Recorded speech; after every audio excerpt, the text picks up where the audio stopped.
Good morning, good afternoon, good evening, good day to you, depending where you are in the world. I'm here live in London doing our nighttime devotion. The devotional is called Conflict and Courage. The title today, the first day of a new month, a contract with God.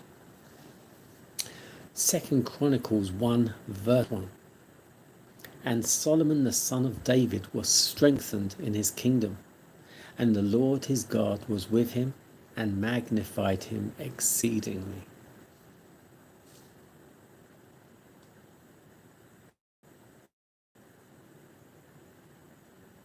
Not in the surpassing wisdom, the fabulous riches, the far-reaching power and fame that were his, lay the real glory of Solomon's early reign, but in the honor that he brought to the name of the God of Israel through a wise use of the gifts of heaven. Noble in youth, noble in manhood,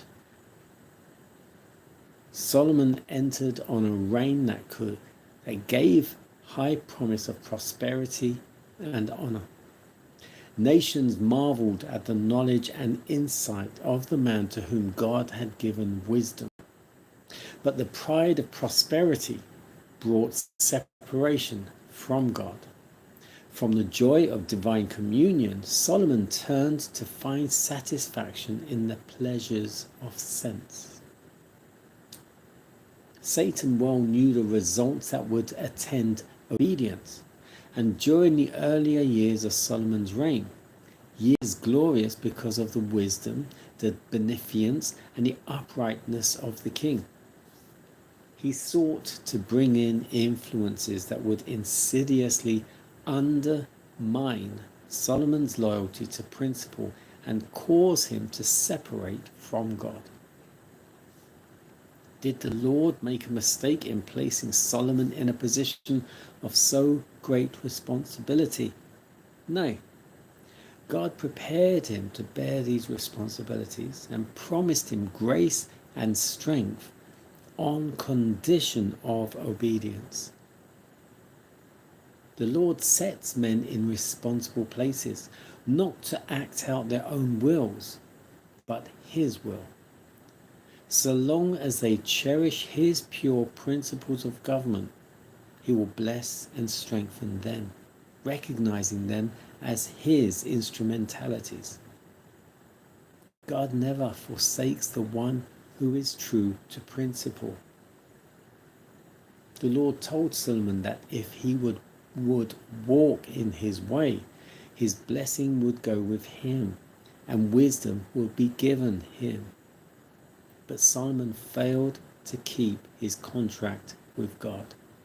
He followed the promptings of his own heart, and the Lord left him in his own impulses.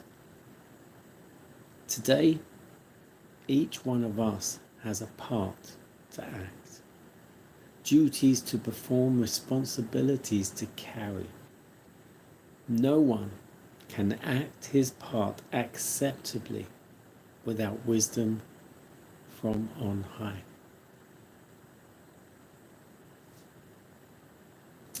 A contract with God.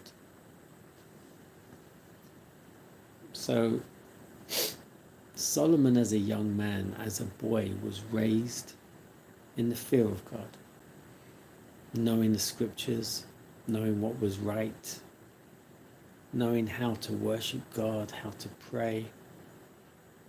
And when God said to him, what is it you would want to be king of Israel?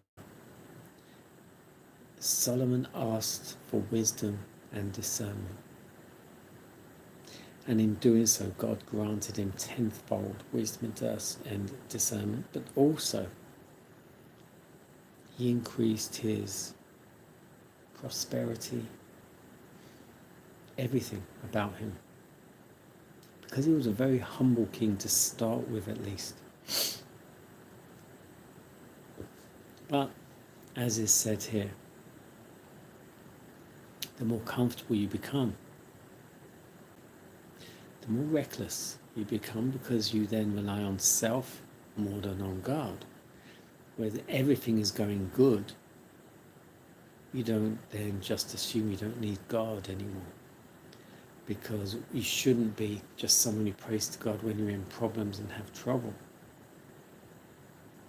God is there all the time. You need guidance all the time. When things are going right for you, it doesn't necessarily mean you've made those right decisions. God has worked through you. God has given you that wisdom to make those decisions. And then when you think it's you that did it, that's where you start going wrong.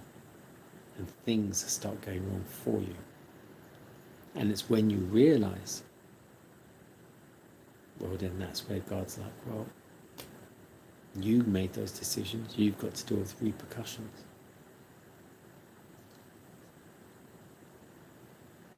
The Lord sets men in responsible places, not to act out their own wills, but His will.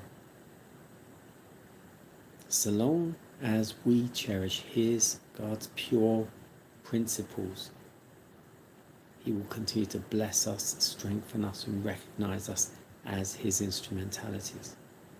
And He doesn't forsake us.